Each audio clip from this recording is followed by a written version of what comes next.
In December 1991, the quiet town of Corsicana, Texas, became the scene of a tragedy that would haunt the state for decades. Cameron Todd Willingham, a 23-year-old mechanic, husband, and father of three, was home with his little girls just days before Christmas when their small frame house went up in flames. Willingham escaped with burns on his body, screaming for help as neighbors rushed to the scene. Inside, his daughters, 2-year-old Amber and 1-year-old twins Carmen and Cameron, were trapped in the inferno. By the time firefighters arrived, it was too late. The blaze had consumed everything. What began as a heartbreaking family tragedy soon turned into something darker. Investigators claimed the fire wasn't an accident.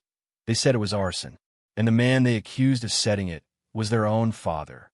Within weeks, Cameron Todd Willingham was charged with capital murder.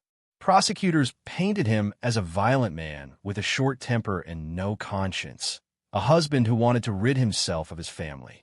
But Todd swore he was innocent. He said the fire was an accident, and that the state was determined to make him a monster. For more than a decade, he sat on Texas death row, pleading for someone, anyone, to take another look at the evidence. And when that moment finally came, it revealed something truly disturbing. The science used to convict him was flawed, outdated, and possibly wrong. On February 17, 2004, Cameron Todd Willingham was executed by lethal injection, still insisting he had never harmed his children. His last meal? He refused to eat. His final words? "I am an innocent man, convicted of a crime I did not commit." To understand how a deadly house fire became one of the most controversial death penalty cases in American history, and how a father's final words continue to challenge our faith in justice itself, we have to go back to the beginning. But first, hit subscribe, tap the notification bell, because this is a case that doesn't just question guilt or innocence. It questions the system itself. Cameron Todd Willingham was born on January 9, 1968, in Carter County, Oklahoma, a small-town boy raised in a working-class family where money was tight but pride ran deep. By the late 1980s, Todd had moved south to Corsicana, Texas, a blue-collar town of oil refineries and modest homes, where he worked as an auto mechanic known for his quick wit, loud laugh, and love of rock music. Friends described him as restless but loyal, a man who could fix an engine faster than most and always had a cigarette dangling from his lips. In 1989, Todd met a young woman named Stacy Kuykendall. She was soft-spoken, practical, and brought out the calmer side of him. They married soon after and settled into a small wood frame house on West 11th Street, building a life together that, from the outside, seemed simple but happy. Their daughters, Amber, the oldest, and twin babies, Carmen and Cameron, became the center of his world. He nicknamed them his little angels, often spotted pushing them in a stroller down the street or letting them sit in his lap as he tuned cars in the driveway. But behind the smiles and the small-town normalcy, there were cracks. Neighbors later told investigators that the young couple argued often about money, drinking, and Todd's temper. There were reports of loud, shouting matches, broken bottles, and a few nights when Stacy left the house in tears.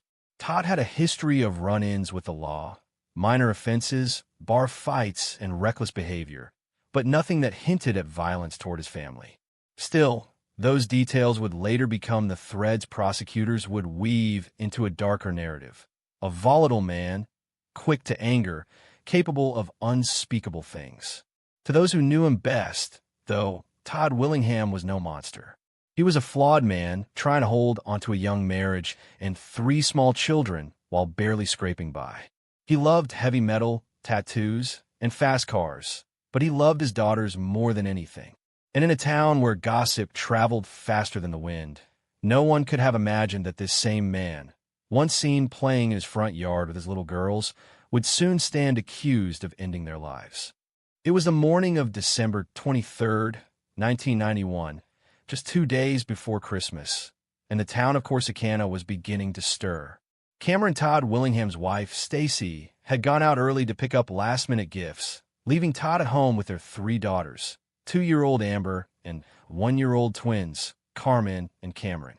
The house was small, old, and drafty, but it was filled with holiday excitement. Toys tucked beneath the tree, stockings hanging by the door. Around 10 a.m., a faint cry cut through the quiet.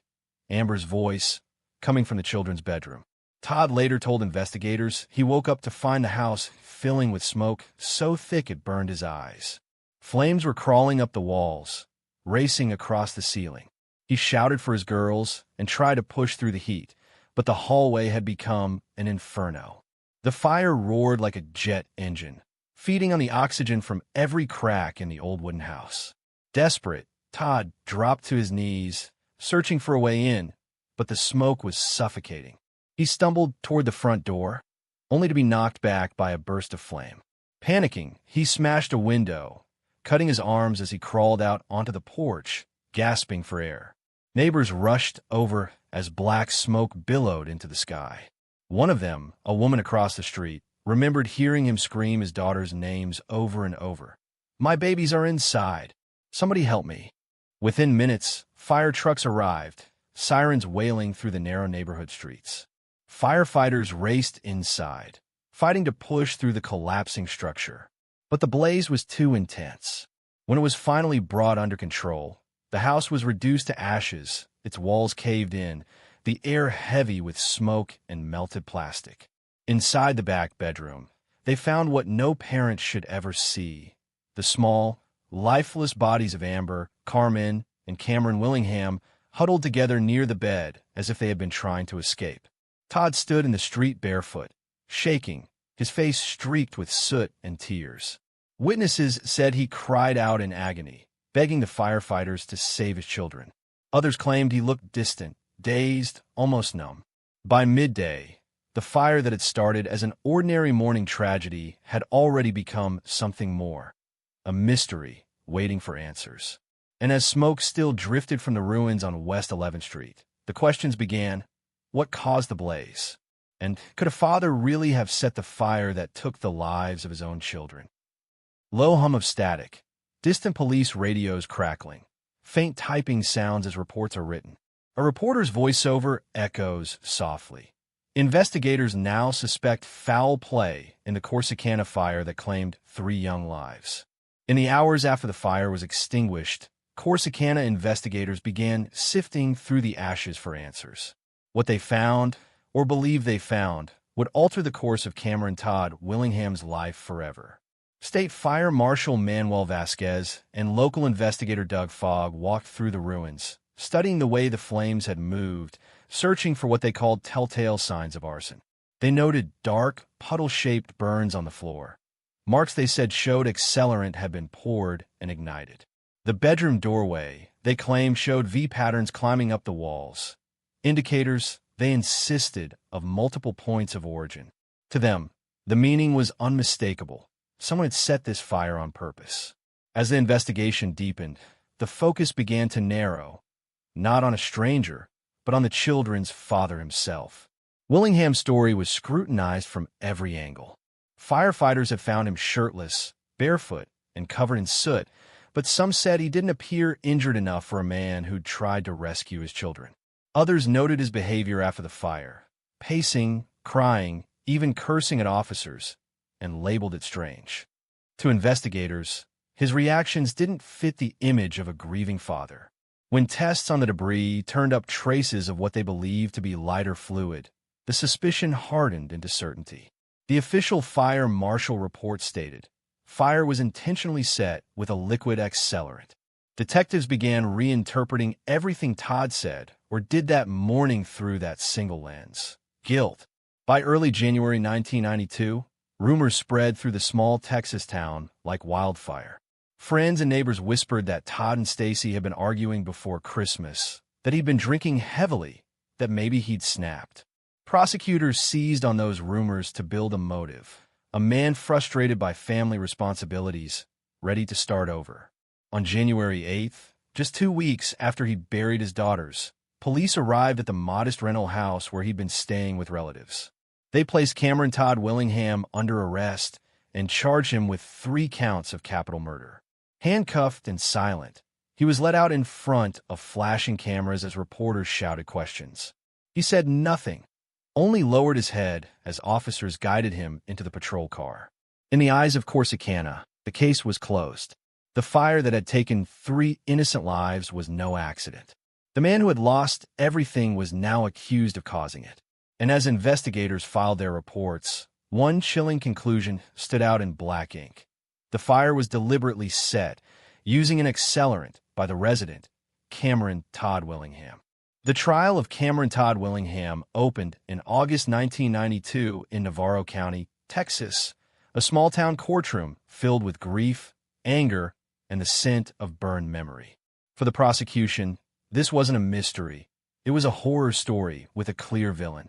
They painted Willingham as a selfish, abusive husband, a man who cared more for his car and his heavy metal posters than for his 3 daughters. Prosecutors told the jury that on December 23, 1991, Todd Willingham set his house on fire to free himself from the burdens of family life. Their theory was simple and devastating. He wanted out, and he made sure his children couldn't run. To make their case, the state leaned heavily on 2 crucial pillars: fire science and testimony. Fire investigators from the state fire marshal's office stood before the jury, pointing to enlarged photographs of the burned home.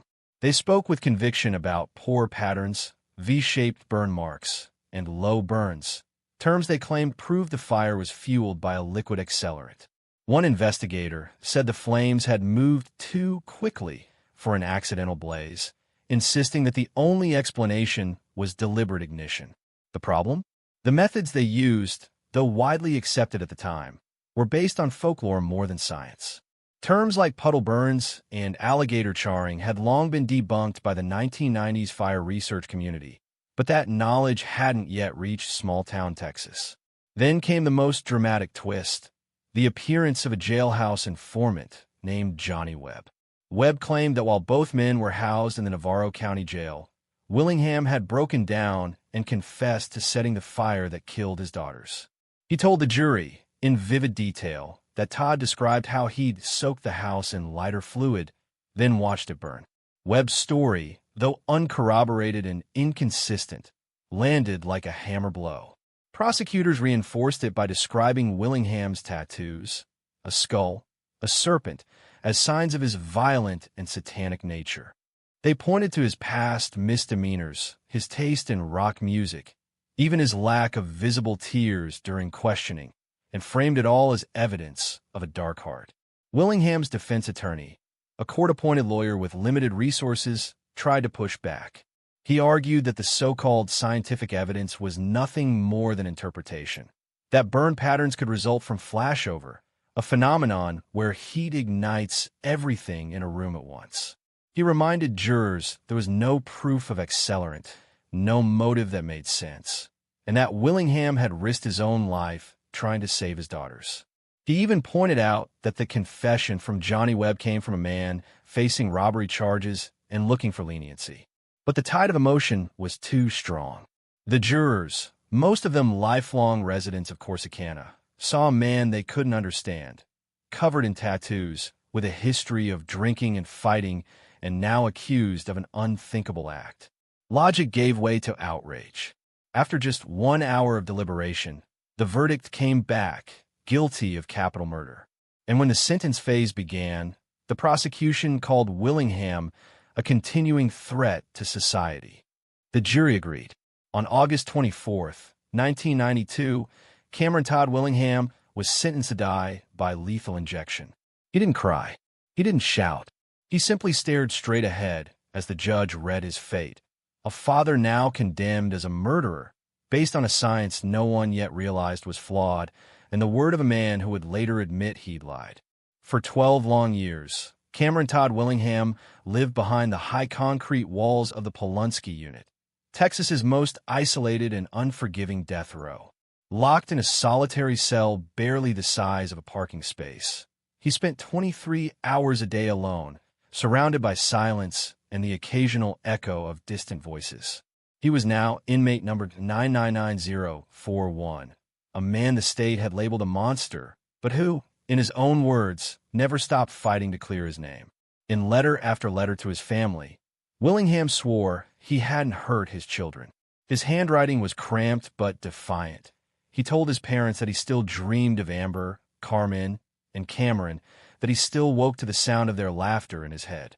To his wife, Stacy, he wrote apologies for his mistakes, for the drinking, for the arguments, but he begged her to believe that he could never have done what they said he did. Some letters ended with a simple plea. Please don't let them kill an innocent man. His appeals wound their way through the courts for over a decade. Each time his defense team filed for a retrial, judges turned them down, citing that the evidence of arson was overwhelming. But as the years passed, science began to change. Across the country, experts were re-examining old fire investigations and finding that many of the signs of arson, the puddle patterns, the V-shapes, the melted aluminum, weren't proof of accelerant at all, but the natural result of flashover and intense heat. Willingham seized on these developments. From his cell, he read every article he could find, underlining paragraphs and sending clippings to his attorneys. He wrote petitions asking for modern forensic testing, for the state to bring in independent experts to review the case. But Texas courts denied them all. Journalists began to take notice. The Chicago Tribune ran investigative reports questioning the integrity of the fire analysis that sent Willingham to death row. Renowned fire scientist Dr. Gerald Hurst reviewed the case and concluded that the blaze was accidental, not arson. His report stated bluntly that the original investigation had relied on outdated, unscientific assumptions. It was the lifeline Todd had been praying for. His lawyers submitted the findings to the Texas Board of Pardons and Paroles, arguing that executing him would be killing an innocent man. But even with new evidence, the state stood firm. By early 2004, after 12 years of appeals, hope was slipping away. The courts had closed their doors, and the governor's office refused to intervene. The execution date was set for February 17, 2004. In one of his final letters, Willingham wrote to a friend, "If they kill me, someday the truth will come out. Maybe not for me, but for my girls." He signed it simply Todd. As the day drew near, his parents made the long drive from Oklahoma to see him one last time. They spoke through a thick glass partition, tears in their eyes, as their son tried to stay strong. The man once accused of the most terrible act a father could commit now faced the clock, still proclaiming his innocence, still hoping that someone, somewhere, would listen before it was too late. In January 2004, just 1 month before Cameron Todd Willingham was scheduled to die, a lifeline appeared, but it came far too late. Renowned fire scientist Dr. Gerald Hurst, a Cambridge-trained chemist and one of the world's leading experts in combustion analysis, agreed to review the evidence that had condemned Willingham 12 years earlier. What he found was staggering. Sitting alone in his Austin home laboratory, Hurst pored over every photograph, every investigator's note, and every page of the original fire marshal's report. He studied the so-called pore patterns, the V-shaped burn marks, and the areas where investigators claimed accelerants had been used. To him, these were not signs of arson. They were signs of misunderstanding. He noted that when a home is engulfed in flames, a phenomenon called flashover can cause the fire to behave erratically, melting aluminum, burning floors in uneven shapes, and leaving deceptive patterns that look intentional when they're not. Hurst's conclusion was both simple and devastating. There was no evidence of arson. The original investigators had relied on fire myths, outdated methods passed down from the days before fire science was grounded in chemistry and physics. The so-called puddle burns and crazed glass weren't proof of accelerant at all, but natural results of intense heat and rapid cooling. In his report, Hurst wrote that the fire in the Willingham home was consistent with an accidental electrical blaze, possibly sparked by a faulty space heater or wiring, the kind of tragedy that happens in homes across America every winter. When Willingham's attorneys received the report, they moved quickly, sending copies to the Texas Board of Pardons and Paroles and to Governor Rick Perry's office. It was a desperate, last-minute plea, a chance to halt an execution that now seemed built on sand. Along with the new scientific findings, they attached letters from journalists and legal experts urging the state to reconsider. Hurst's credentials alone, they argued, warranted at least a stay of execution. But the machinery of justice in Texas had already begun to turn. On February 13, 2004, the board voted unanimously to deny clemency. The governor's office received the report, but there is no record that it was ever read in full. 4 days later, a single-page order was signed and stamped, clemency denied. The execution would proceed as planned. In a letter written that same week, Todd Willingham told a friend, "They're not interested in truth. They just want this done." And as the sun set over Livingston, the man once branded as a child killer prepared to face the end, with the truth sitting on a desk in Austin, unheeded, unacted upon, and far too late to save him. On the evening of February 17, 2004, after 12 years of appeals, petitions, and last-minute pleas, Cameron Todd Willingham was led from his holding cell inside the Huntsville unit to the execution chamber, a few short steps that marked the end of one of Texas's most controversial cases. It was just after 6 p.m. when the heavy steel door closed behind him. Dressed in standard white prison garb, his wrists and ankles shackled, Willingham appeared calm, resigned, and focused. Reporters and witnesses, including his ex-wife, Stacy Kuykendall, waited behind the glass, separated from him by inches and yet a lifetime of distance. When the warden asked if he wanted a final meal, Todd shook his head and quietly said he wasn't hungry. He declined every option, requesting only water. As he lay strapped to the gurney, intravenous lines already inserted into his arms, he turned his head toward the observation window and locked eyes with Stacy, the woman who once shared his home, his children, and his life. Witnesses said his expression never wavered, a mixture of sorrow, exhaustion, and defiance. The warden nodded for him to speak, and in a steady voice, Willingham delivered his final words. "The only statement I want to make is that I am an innocent man, convicted of a crime I did not commit. I have been persecuted for 12 years for something I did not do, but I forgive those who have persecuted me. I am innocent." A prison official recorded the statement as part of the official execution transcript, though his tone, calm and unwavering, was something no document could fully capture. Moments later, as the lethal chemicals began to flow, Todd Willingham closed his eyes and took one final breath. Within minutes, his chest stopped moving. The witnesses watched in silence as a faint monitor beeped twice and then flatlined. At 6:20 p.m., Cameron Todd Willingham was pronounced dead at the age of 36.